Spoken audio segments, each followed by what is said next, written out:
Hi and welcome along to AFTV Transfer Daily, the show that keeps you up to date with players that have been linked with a January transfer move to Arsenal. I'll tell you what, I didn't get much sleep last night after coming back from Oxford. It was freezing cold, but I really enjoyed that game last night. First half weren't great, but the second half was really enjoyable. A really good performance by Arsenal, and great to go to a ground that you've never been to before. You know, great character there, you know what I mean? Even though it only had 3 stands and it was freezing cold there. But, yeah, really enjoyed it. Good performance in the second half by Fabio Vieira. I thought, you know, his 2 assists were brilliant and he really looked classy. And Eddie Nketiah, yet again, 2 more goals for Nketiah. He's producing, you know, game after game and, you know, really good performance. Although Mikel Arteta said after the game, we still need to sign a striker. I like the fact that he said that. He said, you know, we still need a striker, even though Nketiah was doing really well. Saka's going to be all right. I know he limped off and some fans were losing it. But he was just, you know, he's a little bit sore and he came off, and Arteta said he's going to be fine after the game. A player that was a little bit disappointing in the game, though, was Sambi Lokonga. You know, again, this is a position, even though, you know, right throughout this January transfer window, we've been talking about attacking players. That midfield area for me is still an issue.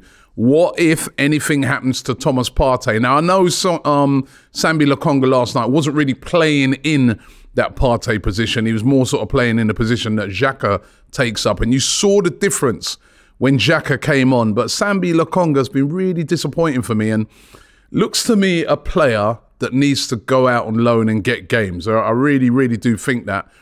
But again, it just prompted that in me that said, we need midfield reinforcements as well. We know about Tielemans. That's been, you know, well publicised throughout the transfer window. But what about Danilo? Now, this one's really interesting. I spoke about it a few days ago and I said there's a mystery team that have bid for Danilo, and there's a lot of speculation saying it could be Arsenal. Of course, Danilo from Palmeiras, the young Brazilian that we were heavily in for or interested in the summer. Now, we're being told that it's Nottingham Forest who have bid £80 million plus add-ons for Danilo. I think he's been turned down, but are Arsenal going to make a bid for Danilo as well? He is a more defensive midfielder type player. Will Arsenal make a move for him? At the moment, it seems to be Forest that are making the run-in on him. And have Arsenal just cooled their interest on him and are not interested in bringing him at all? Or are Arsenal going to move for him this January transfer window? There's also been rumours coming out of Palmeiras that they're willing to let him go this January. Last year, they didn't want to let him go, but it seems like this January transfer window, they're like, you know what, you can go. We want the money. So let's see how that one develops. Of course, yesterday, the news broke that João Felix has decided to join Chelsea, and that one's going through at the moment and it's looking like that's going to be close to being concluded, and he's going to be a Chelsea player. Apparently, he said that he had a look at the project and he likes it. He likes being down in 10th.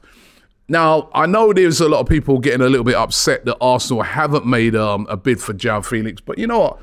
I'm pretty cool on this one. It would have been nice.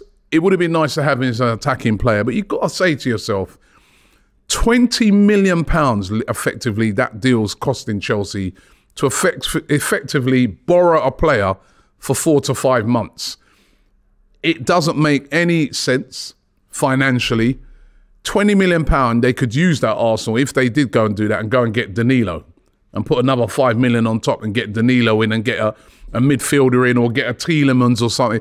It wouldn't have makes no sense to me for Arsenal to have paid that. And obviously, Arsenal were trying to negotiate that loan fee down because we do know that Felix is quality. There's no doubt in that.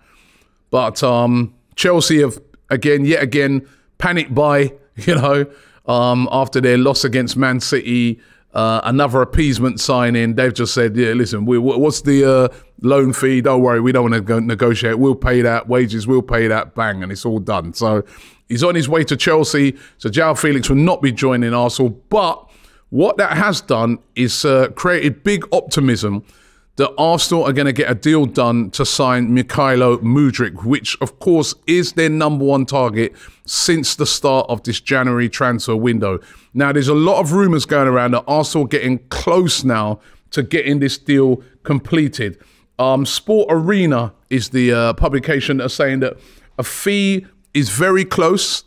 The sticking point seems to be at the moment that Arsenal want to sort of have a clause in there where 30% of the fee is sort of add-ons and bonuses, whereas Shakhtar are saying, no, we want that to be 20%. It's going to be a high fee. Well, you know what I mean? I don't know exactly what it's going to turn out to be, but Arsenal obviously looking to play a lot of that in add-ons. Now, it's getting close. And then there's even been rumours that this deal could be concluded before the end of this week. It would be great for Arsenal to get him in as soon as possible. Would he be ready for the North London derby? For that to happen, it would have to be over the next couple of days.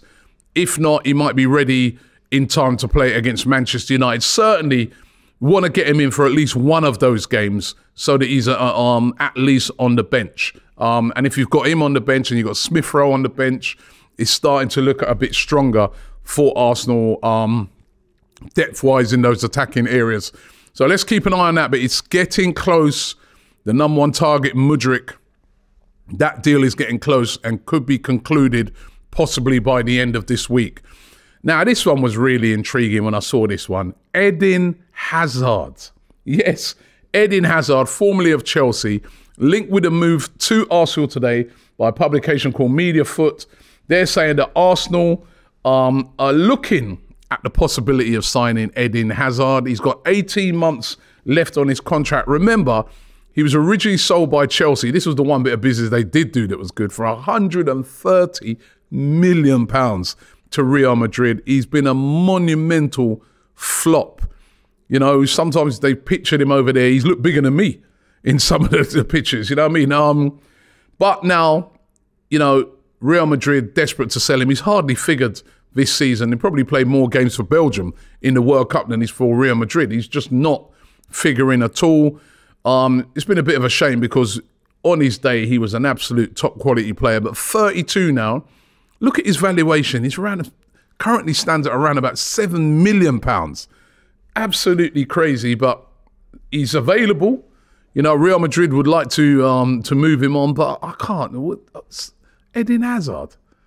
I mean, I can't see that at Arsenal. I can't. But listen, they're reporting it today, and when we see the news, we report it back. But I just can't see that happening. Eden Hazard to Arsenal. That sounds crazy. Following Balogun, of course, Arsenal players on loan at Rams, has been attracting interest from a lot of clubs across Europe. He's one of the hottest strikers at the moment in French football. 10 goals already this season in, 16 games? He's been on fire. Now, there's a lot of teams, you know, obviously seeing his goal-scoring record and saying, hey, you know what? I wonder if Arsenal will be willing to sell him.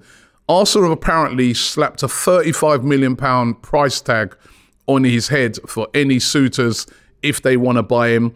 I again, looking on this one, I'm hoping that he comes back at the end of the season. He's done so well. We're light in that area. I mean, there's an argument for bringing him back in January, you know, because if we don't get a striker, you know, Mikel Arteta said yesterday, we need a striker. If we don't get a striker in to cover Eddie, well, you know, he's right there doing his thing.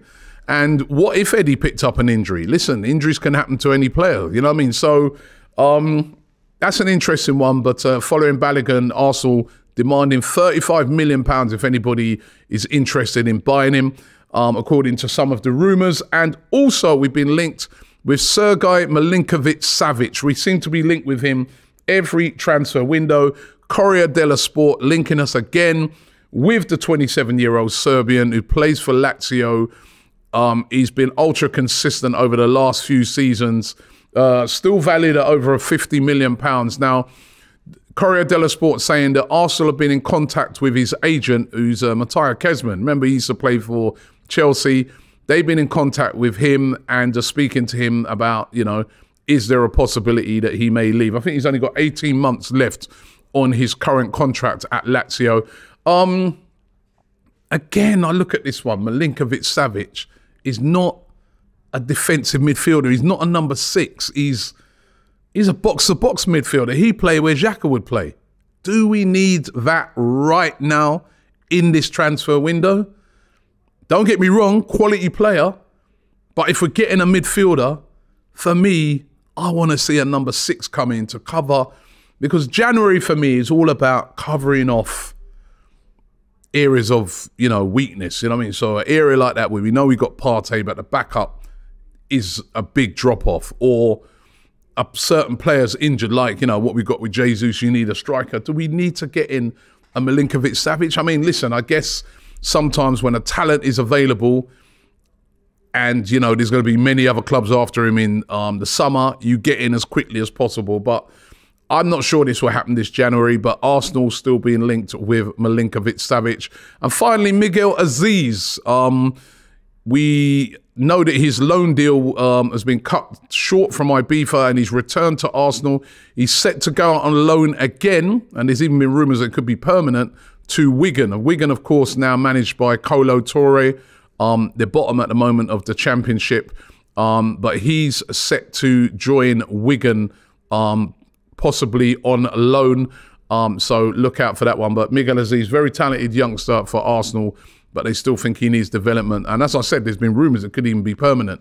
So let's see how that one works out.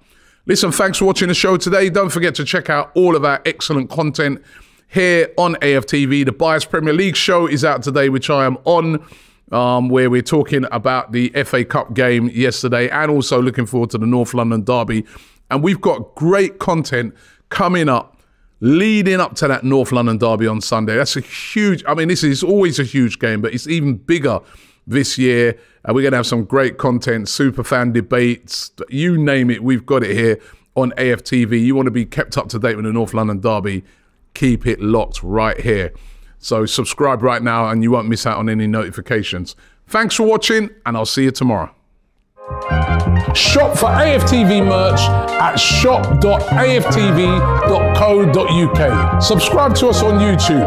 Follow us on Instagram, Facebook, Twitter, TikTok, Snapchat, and Twitch.